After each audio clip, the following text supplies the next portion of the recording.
Olá a todos.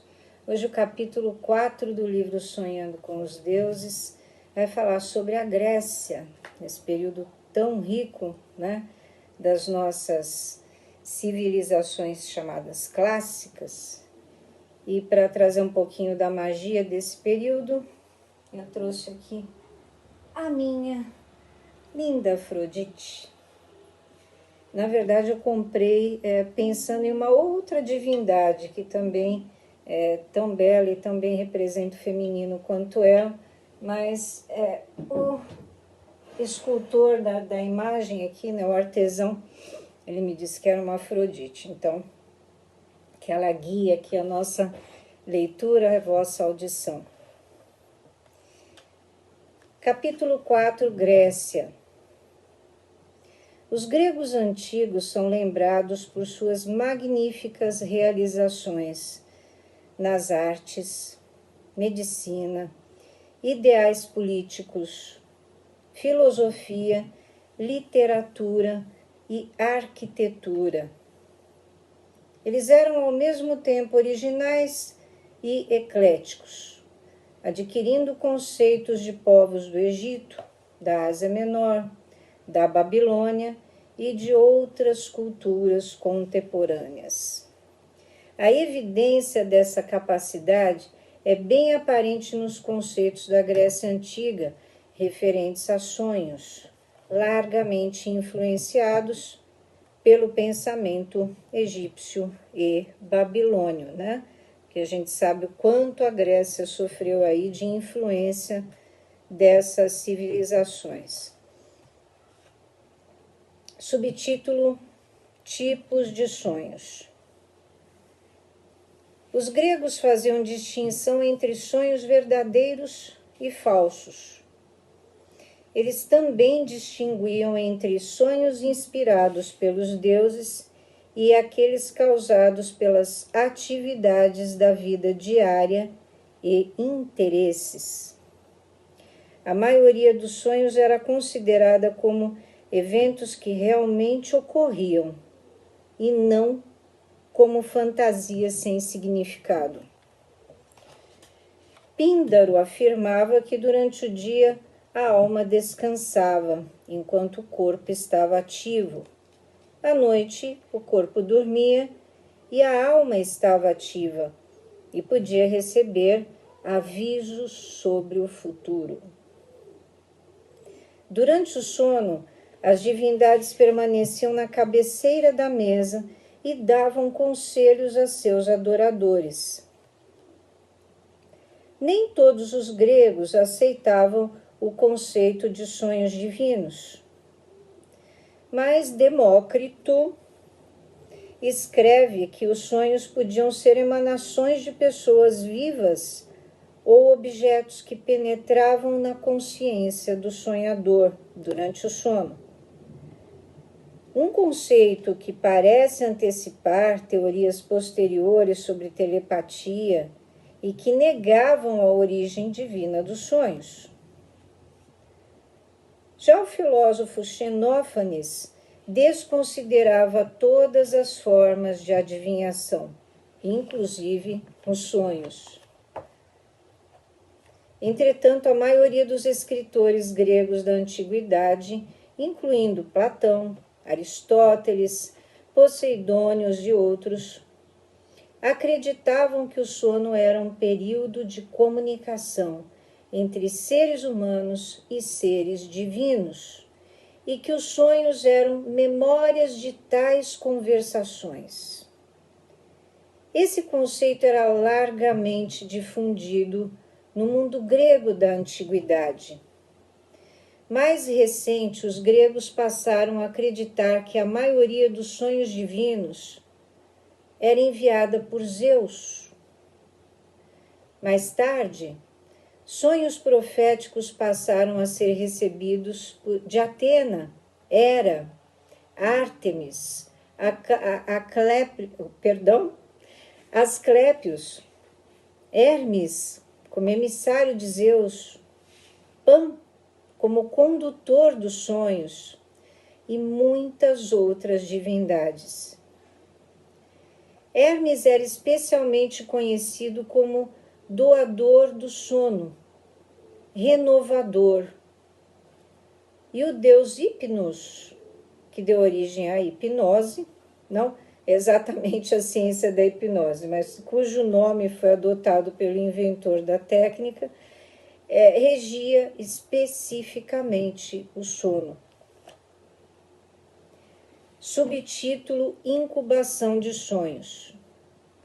A incubação de sonhos grega, enkoimisis, a prática de visitar lugares sagrados com a intenção de receber um sonho útil e inspirado, foi largamente influenciada pelas práticas similares adotadas pelos egípcios e babilônios, embora existam traços de formas gregas pré-existentes de incubação de sonhos.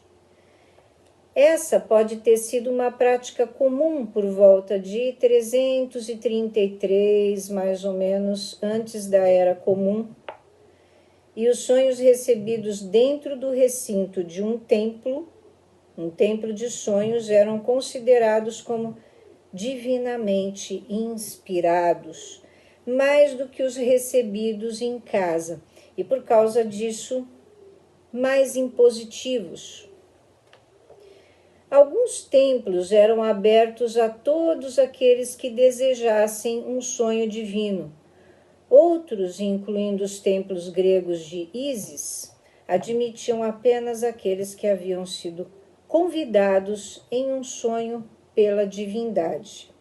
E sim, Ísis chegou a ser adorada até a Grécia. Esse sonho deveria ser contado aos funcionários do templo, que atestariam sua veracidade e determinariam se significava um convite para uma visita ao templo. Se a pessoa que desejava o sonho divino não pudesse fisicamente viajar até o templo, um parente ou amigo íntimo poderia realizar essa função em seu lugar. Olha só. Templos de incubação de sonhos.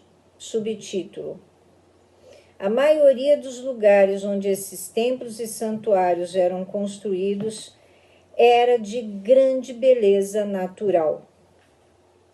Longe das preocupações da vida diária, e as próprias estruturas, que eram belas e de desenho inspirador. Tais templos se tornaram tão populares que havia ali 420 deles apenas dedicados ao curador de sonhos, Asclépios. E muitos permaneceram em uso contínuo por mais de 1000 anos, entrando até no período helênico da história grega. Visitar um templo de sonhos era um dos rituais religiosos mais populares da época. Cada templo possuía suas próprias práticas, que variavam de região para região, mas todas eram criadas para aumentar as chances de sonhos divinos e para garantir que tais sonhos fossem lembrados pelo adorador na manhã seguinte. Tão logo chegava ao templo, os membros do clero decidiam se a pessoa estava pura, livre de congresso sexual recente. O suplicante era colocado em uma dieta especial que proibia o consumo de certos tipos de alimentos. O álcool também era proibido. Cerimônias de purificação geralmente incluíam banho ritual, ser untado com óleos e a queima de incenso de olíbano e outras fragrâncias. A administração de misturas que induziam o sono era também uma parte essencial dos rituais pré-incubatórios. O ritual propriamente dito geralmente começava com um sacrifício ou um presente para o templo realizado pelo suplicante. A natureza desse sacrifício, ou presente, era determinada pela riqueza da pessoa. Os pobres podiam não oferecer nada, a não ser pequenos bolos embebidos em mel ou óleo, enquanto os ricos ofereciam dinheiro, comida, carneiros, porcos, cabras e outros animais. Se um carneiro fosse sacrificado, o adorador devia dormir dentro de ou ao lado da pele do animal. Os sacerdotes frequentemente recebiam uma parte do animal sacrificado após ele ter sido queimado, cozido no altar. Sacrifícios de animais, entretanto, não eram pré-requisitos para os rituais de incubação de sonhos. Oferendas de todos os tipos eram normalmente acompanhadas de preces, cânticos e música. Tanto o suplicante quanto o clero do templo oravam pelo resultado desejado. Seguiam-se então rituais conduzidos pelo clero, que podiam incluir levar o suplicante até as câmaras internas do templo para ficar face a face com uma grande estátua da divindade. Algumas vezes a parte enferma do adorador era tocada pela estátua. Finalmente, os suplicantes vestiam uma veste branca, que se pensava que induzia sonhos, e ia dormir no templo. Subtítulo: Interpretação.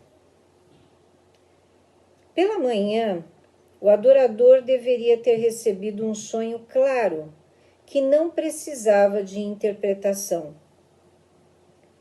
Se esse não fosse o caso, o clero do templo interpretava o sonho.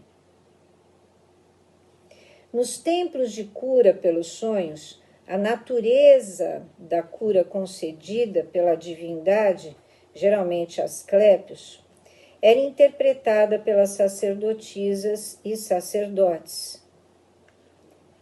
Guias padronizados de interpretação de símbolos em sonhos eram muito usados na Grécia.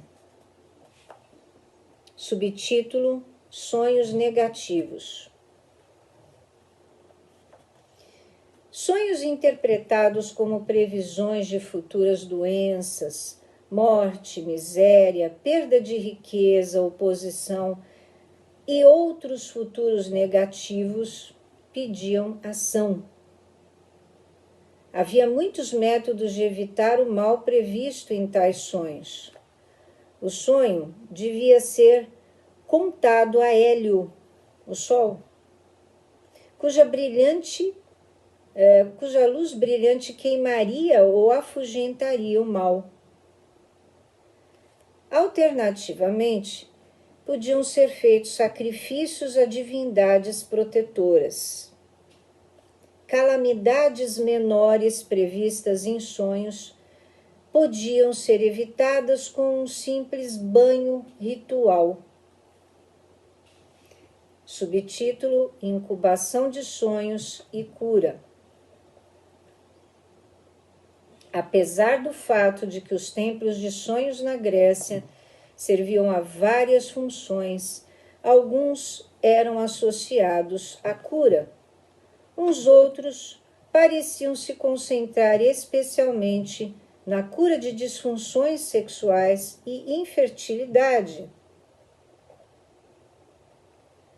Seguindo a influência egípcia posterior, a maioria dos templos passou a se dedicar exclusivamente à cura. Havia duas formas principais de terapias de cura direcionadas aos sonhos na Grécia Antiga. A primeira era dedicada a Asclépios, que era adorado em todas as partes da Grécia, enquanto a segunda se baseava nas teorias de Hipócrates. Subtítulo Asclépios. Ele que viveu por volta de 1100 antes da Era Comum, foi descrito por Homero como um homem que aprendera a arte da medicina com Quiron, o famoso centauro. Um ponto até bastante importante dentro da astrologia médica atualmente. Através dos séculos, ele foi endeusado e alcançou níveis surpreendentes de popularidade. O templo mais famoso de Asclépios se localizava em Epidauros. Inscrições no templo indicam que seu culto começou por volta de 500 anos antes da Era Comum. Estelae, descobertas em Epidauros, preservaram sonhos, doenças e curas milagrosas de muitos pacientes que passaram a noite neste templo. Estelae aqui são as estelas, aquelas pedras que eram deixadas em pé, usadas no mundo antigo como demarcador de túmulos, depois como marcas comemorativas, dedicatórias e demarcatórias. Apesar de ser um local de cura e assistência, ninguém tinha permissão de morrer dentro das fronteiras do templo. Mulheres prestes a dar à luz também eram proibidas de entrar no templo, pois ele devia ser mantido livre do nascimento e da morte. Todos os templos de Asclépios continham impressivas estátuas da divindade. Imagens menores de Hipnos, o deus grego do sono, Nix, deusa da noite, Higeia, deusa que velava pela saúde, e Telosforos, deus da convalescença, também estavam presentes em seus templos. Oferendas de agradecimento, subtítulo. A cura frequentemente ocorria durante o sono nas mãos da divindade auxiliadora do templo. Esses eram momentos de grande celebração e gratidão, que exigia oferendas de agradecimento. Tais oferendas eram feitas não apenas a Asclépios, mas também às demais divindades que atendiam no templo, incluindo Hipnos, Higeia, Telosforos e outros. Os sacrifícios a Higeia como guardiã da saúde eram considerados como sendo de grande importância. A maioria dessas oferendas de agradecimento era feita em dinheiro ou com objetos sagrados a serem utilizados no templo.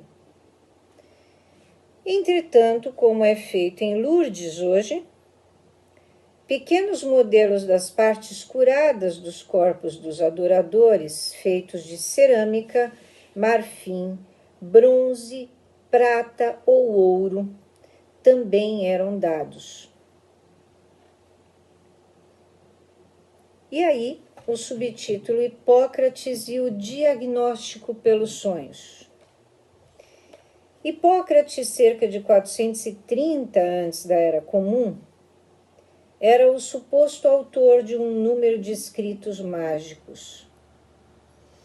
Dentre os 60 trabalhos que restaram, escritos entre 430 e 330 antes da Era Comum, não fica claro quais foram escritos por suas próprias mãos, pois muitos trabalhos médicos foram atribuídos a esse famoso curador.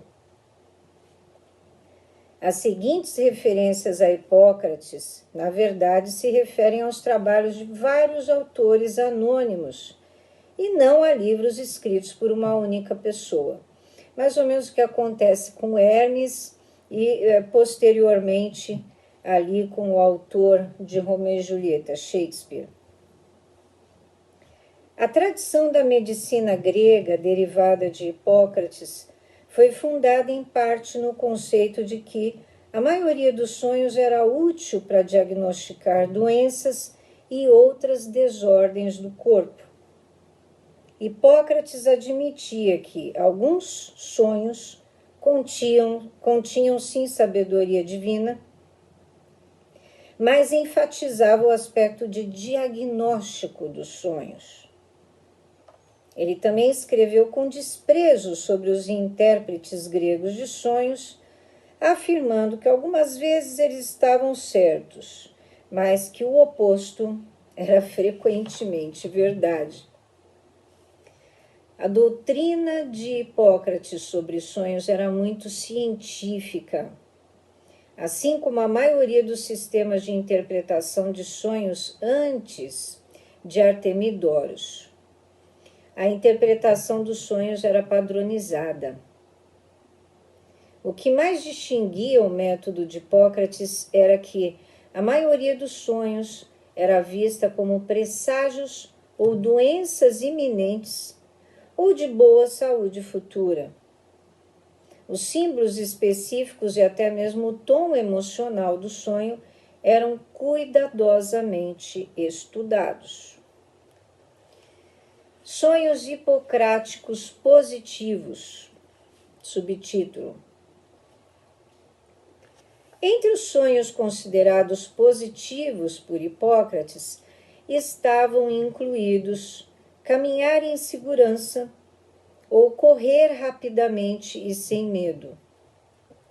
A visão de rios fluindo suavemente com água limpa e a visão de chuvas e árvores carregadas de frutas. Tais sonhos indicavam que o modo de vida puro, a comida pura, o ar e a água estavam mantendo a saúde do sonhador. Ele tinha apenas esse foco, as simbologias todas para ele remetiam apenas a diagnósticos de saúde, né? É o que acabou enriquecendo aí a interpretação dos sonhos, mas muito, né, com um olhar muito pontual ali, com monopólio sobre a saúde. Então, ver os mortos limpos de sujeira e vestidos com roupas brancas também era considerado um presságio de boa saúde, pois os mortos nutriam os vivos. Subtítulo: Sonhos negativos. Estes eram tão comuns quanto os presságios positivos. Se a visão ou a audição estivesse prejudicada no sonho, isso predizia problemas na cabeça. Se os rios corressem de forma anormal, o sonhador estava sofrendo de alguma desordem no sangue, um entupimento ou algum outro problema. Os mortos aparecendo nos sonhos sem roupas, vestidos de roupas escuras ou cobertos de sujeira, significavam claramente doença. Assim como lutar, apunhalar ou ser amarrado. Hipócrates prescreve preces para os sonhos bons e maus.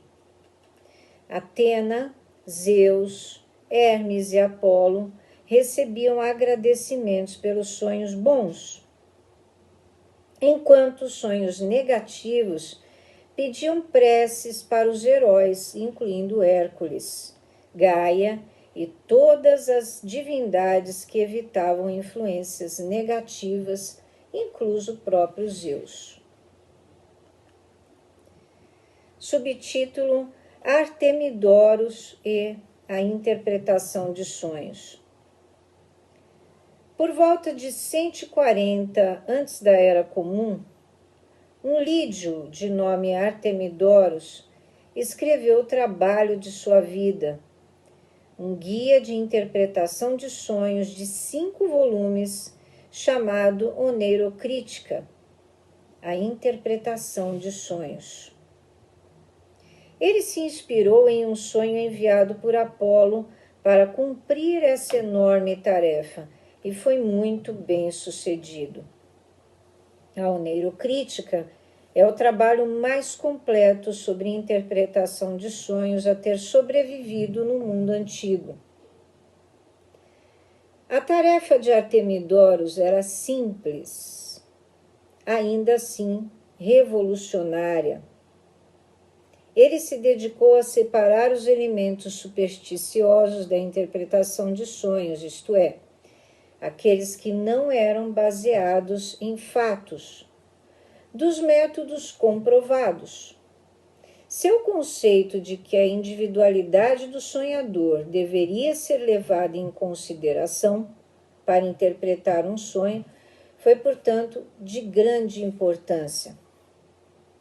Artemidoros escreveu que os sonhos revelavam o futuro e que podiam ser guias inestimáveis para as ações humanas. Ele baseou suas atitudes e teorias em fatos históricos, tradição oral e experiência pessoal. Ele pensava que os sonhos eram introduzidos nos seres humanos para sua vantagem e instrução. Apesar de hesitar em afirmar que os sonhos vinham diretamente das divindades, muitos deles continham importantes mensagens para seus sonhadores e deviam ser cuidadosamente interpretados. Artemidoros concordava que haviam muitos tipos de sonhos, incluindo aqueles que prediziam o futuro ou eram importantes de alguma outra forma. Também aqueles que eram meras reflexões da vida diária. Durante o sono, a pessoa faminta come, aquele que tem sede bebe, ou o amante vê a pessoa que ama, e etc. Apenas os sonhos proféticos mereciam ser interpretados. E Artemidoros criou um plano de tal relevância e lógica que gozou de grande popularidade nos séculos XVII e XVIII, que estão no capítulo 8 deste livro. E apenas aqui um comentário adicional, né? Ele estava muito certo em não dar tanta evidência a esses sonhos de saciar a fome ou até o desejo sexual, que anos depois a psicologia verificou que eram pura e simplesmente os chamados sonhos de conteúdo reprimido. Tá? E realmente eles não trazem ali, são sonhos mais ligados mesmo à parte biológica, né, às nossas necessidades, e, portanto, não trazem um conteúdo simbólico importante, a não ser sinalizar para aquilo que a pessoa está querendo, a fim de ter as necessidades satisfeitas, né? Os trabalhos de Artemidoros foram escritos para todos aqueles interessados na interpretação dos sonhos, e mais especificamente para intérpretes de sonhos profissionais, que também eram muito comuns na Grécia Antiga. Subtítulo: Instruções de Artemidoros para os intérpretes de sonhos. O intérprete deveria questionar o sonhador sobre sua vida pessoal e outros fatores que pudessem afetar o significado do sonho. Artemidoros afirmava que era vital conhecer o nome do sonhador, sua ocupação, sua data de nascimento, seu estado de saúde, bem como riqueza e estado civil. Levando em consideração a afirmação acima, a interpretação começava. As extensas listas de significados de sonhos de Artemidoros podiam ser consultadas mantendo em mente os fatores citados. A busca seria feita por trocadilhos ou outras formas de jogos de palavras, né? O que depois o nosso amigo Freud transformou em livre associação. Essa última técnica foi provavelmente emprestada lá dos métodos egípcios de interpretação dos sonhos, né? Então, nada se cria, tudo se copia, cabe bem aqui. Por esse processo, o intérprete vagarosamente ia juntando as peças da mensagem do sonho. O método de Artemidoros foi um extraordinário desenvolvimento na história da interpretação de sonhos. Pela primeira vez, eles eram vistos como experiências singulares, intimamente relacionadas com aqueles que os recebiam e incapazes de serem interpretados apenas pela referência a listas empoeiradas. Nascia assim a era da moderna interpretação de sonhos. Na verdade, a maioria das interpretações era realizada por profissionais e não pelos próprios sonhadores. Mas o caminho estava sendo pavimentado para os livros de sonhos tais como são publicados hoje em dia. Interpretação de sonhos de Artemidoros. As listas de símbolos de sonhos de Artemidoros eram exaustivas. Incluíam partes do corpo, animais, plantas, insetos, tipos de comida e bebida, ocupações, drogas, várias formas de atividade sexual, nascimento e, virtualmente, cada aspecto da vida. Apesar de fornecer listas de sonhos e seus possíveis significados, Artemidoros tinha planos de incluir uma variedade de significados para o mesmo sonho, para pessoas de várias profissões, posições sociais e estados civis, e até mesmo orientação religiosa. Sonhar com a cabeça sendo raspada era mau agouro para todo mundo, exceto para os sacerdotes de Ísis, para quem esse era um sinal positivo. Para marinheiros pressagiava naufrágio. Para os doentes, um colapso mais profundo na saúde, mas não a morte. Artemidoros justificava os náufragos e as pessoas que se recuperavam de doenças sérias tinham a cabeça raspada.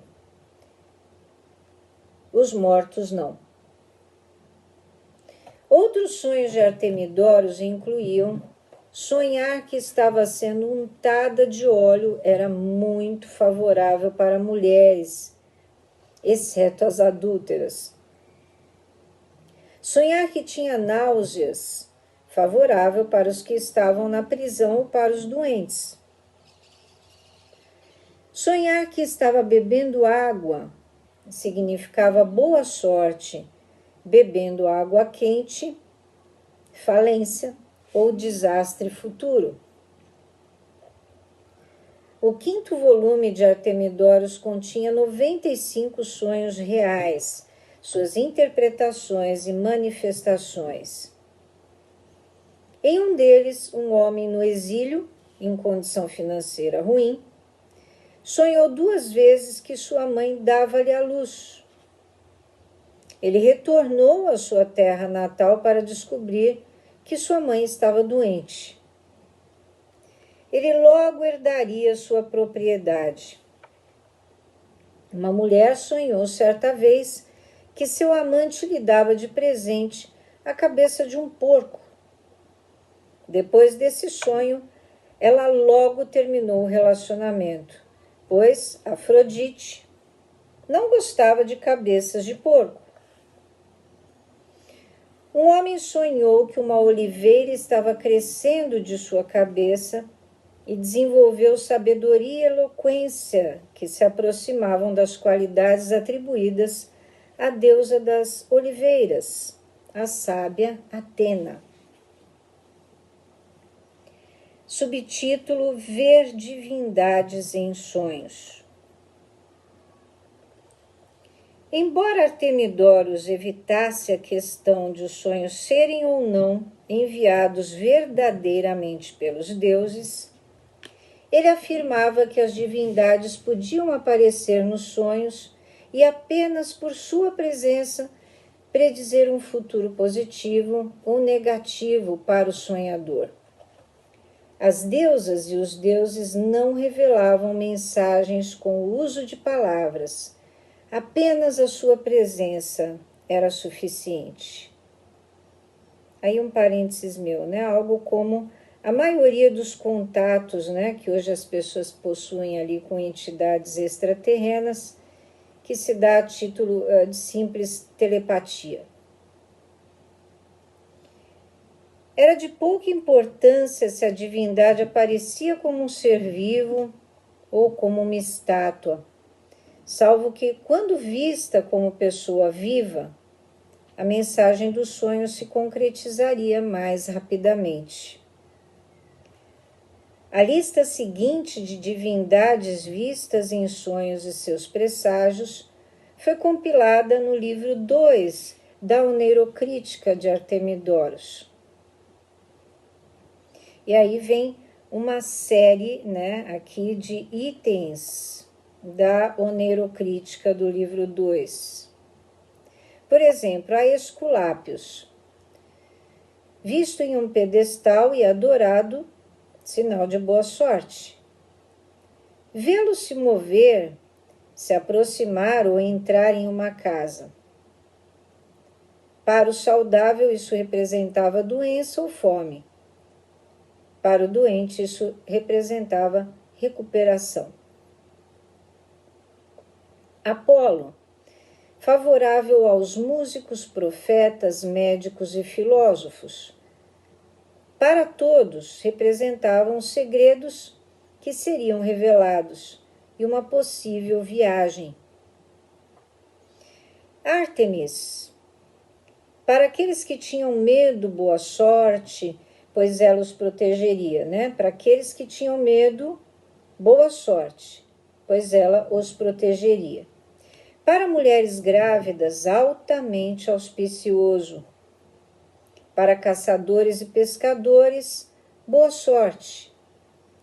Para todos, encontrar artigos perdidos. Ver Ártemis nua era mau agouro para todo mundo. Atena, positiva para aqueles que realizavam trabalhos manuais, para fazendeiros e filósofos. Para os homens solteiros, um possível casamento futuro. Para cortesãs, um futuro não favorável. Deméter, para os iniciados nos mistérios de Deméter, uma ocorrência incrivelmente afortunada no futuro. Para os doentes, recuperação. Para todos os demais, medo e perigo, resultando em grandes realizações. Dionísio auspicioso para donos de hospedarias, fazendeiros que cultivavam vinhas e árvores frutíferas, e para todos aqueles em dificuldades. Para os ricos e para as crianças já era perigo, escândalo e perturbações que ele evitaria. Hécate, vista com 3 faces, em pé em um pedestal, favorável, porque significava viagem ao estrangeiro. Em pé em um pedestal, né? Portanto, favorável. A presença de Hécate em um sonho também indicava a impossibilidade de permanecer nas atuais circunstâncias para o sonhador. Uma grande mudança se aproximaria. Artemidoros acrescentava que era perigoso e não sábio escrever sobre a aparição de Hécate em um sonho e aconselhava aos leitores interessados que procurassem os iniciados dessa deusa para a obtenção de maiores informações. Ele tinha um pouco de receio de Hécate. Era, para mulheres ricas e influentes, um futuro favorável. De menor significado era que homens a vissem em seus sonhos. Hermes, favorável para oradores, instrutores de ginástica, atletas, comerciantes e pessoas de negócios. Para os doentes, representava a morte. Íris, normalmente vista em sonhos como um arco-íris, geralmente favorável aos muito pobres ou àqueles experimentando dificuldades, pois o futuro viraria em favor deles. Se à direita um futuro fosse positivo, se vista à direita, né, era um futuro positivo. Se na esquerda, negativo. Essa orientação era baseada na posição do arco-íris em relação ao Sol, não em relação à posição do sonhador. Olha que interessante. Pan, favorável para os pastores e possivelmente atores de teatro. Para todos os demais representava confusão e um futuro turbulento. Perséfone, boa parte para aqueles que viviam com medo, para os pobres, para os trabalhadores de magia, ela representava, boa sorte para os que viviam com medo, para os pobres, para os trabalhadores de magia secreta e ritos místicos. Entretanto, ações ameaçadoras da deusa durante o sonho revelavam um futuro nada auspicioso. A linda Selene, vista como a lua em sonhos, favorável para pessoas de negócios e marinheiros. Já Zeus, para os saudáveis e poderosos, era boa sorte, para os doentes, cura. Vê-lo sentado era favorável, movendo-se para o leste, auspicioso, para o oeste, não auspicioso. Em A República, Platão escreve que durante o sono os humanos tinham um grande apreço pela verdade. O extenso uso dos sonhos para diagnósticos, cura, visões do futuro e para outros propósitos na Grécia Antiga parece apresentar provas suficientes de que essa cultura prestava muita atenção a tais verdades sagradas.